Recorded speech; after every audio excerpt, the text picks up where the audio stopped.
इस हुकूमत को 5 साल चलता हुआ देख रहे हैं? 5 साल बड़ा मुश्किल है, लेकिन जिन्होंने चलाना हो सकता है वो चला रहे हैं। वादी नजर में जो नंबर गेम है ना, देखें जिनकी गेम बकौल पीटीए के 25-30 सीटें थी, अगर वो उसको 200 तक ले गए हैं 7 पार्टियों के हमरा, लेकिन इतनी जल्दी जाती नजर नहीं आती, क्योंकि कभी 52B होता था ज़ियाउल हक के दौर में, जो मियाँ साहब के रूहानी उस्ताद है, तो उस वक्त तो फौरी तौर पर भेज दिया था। आपको याद होगा पीपल्स पार्टी का पीएम नवाज शरीफ साहब पीएम नहीं रहे, लेकिन 5 साल पूरे किए। पीपल्स पार्टी का पीएम नहीं रहा, 5 साल पूरे किए। लेकिन इमरान खान साहब की थोड़ा सा इख्तलाफत कुछ ऐसी जगह हो गए थे जहां उनके लिए दरवाजा बंद हो गया। तो मेरा ख्याल है इकॉनमी इनसे बेहतरी नहीं होगी, सियासी इस्तेकाम नहीं आएगा। हमारी दुआ तो ये है, क्योंकि सियासत की बजाय इंतकाम ने जगह ले ली है। तो हर सियासी जमात चाहती है मेरे खिलाफ मेरे केस खत्म हो जाएं, मेरे मुखालफिन ताहजात। मैंने गुजारिश की है, जरदारी साहब ने फरमाया था कि ये धरती के नासूर है, अब मैंने इनका साथ दिया तो अल्लाह भी नहीं माफ करेगा।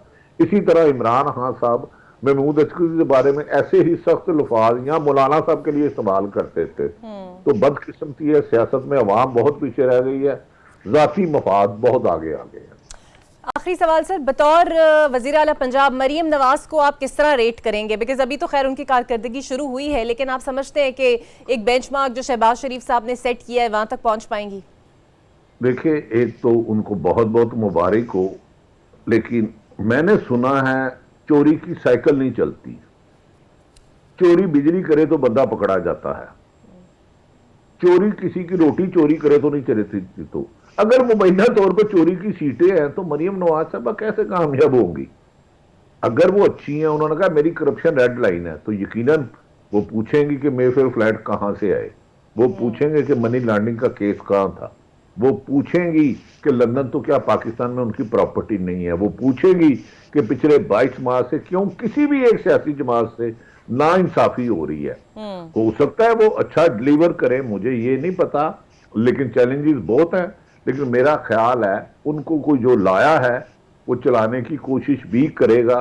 मुझे अवाम के लिए कोई अच्छी खबर नहीं लगती। अल्लाह करे कि अवाम के दिन बेहतर हो। जो कल हुकूमत बनेगी वो पीडीएम माइनस होगी, पहले पीडीएम थी, जैसे उस्मान परस्त था, ये पीडीएम माइनस होगी।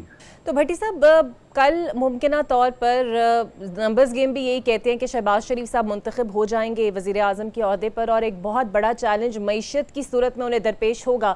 एक प्रैक्टिस तो उन्हें हो गई है पीडीएम दौर के अंदर वज़ीर आज़म के तौर पर। आपको लगता है इतने ज़्यादा चैलेंजेस ऊपर से एक वीक स्ट्रक्चर की हुकूमत आसान होगा उनके लिए?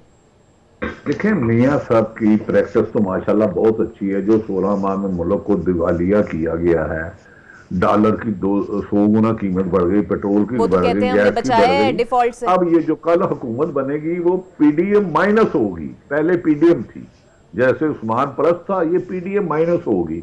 तो 7 रुपए तो 2-3 दिन पहले बिजली उड़ाई है। इकॉनमी इनका इशू ही नहीं है, इकॉनमी ठीक करने थोड़ा आए हैं। वो अपने जो केस खत्म किए हुए थे उन्हें खत्म रखेंगे। मजीद पीटीआई के लोगों पर और सख्ती होगी। इलेक्शन कमीशन उनके घर का है, 8 से 9 सीटें मेरी इतला था कि मजीद कम की जाएंगी।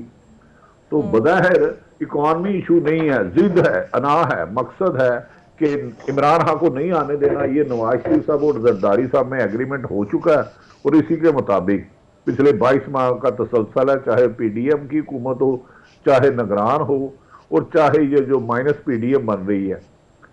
एक जमात के लिए मेरा ख्याल है दरवाजे बंद ही हैं।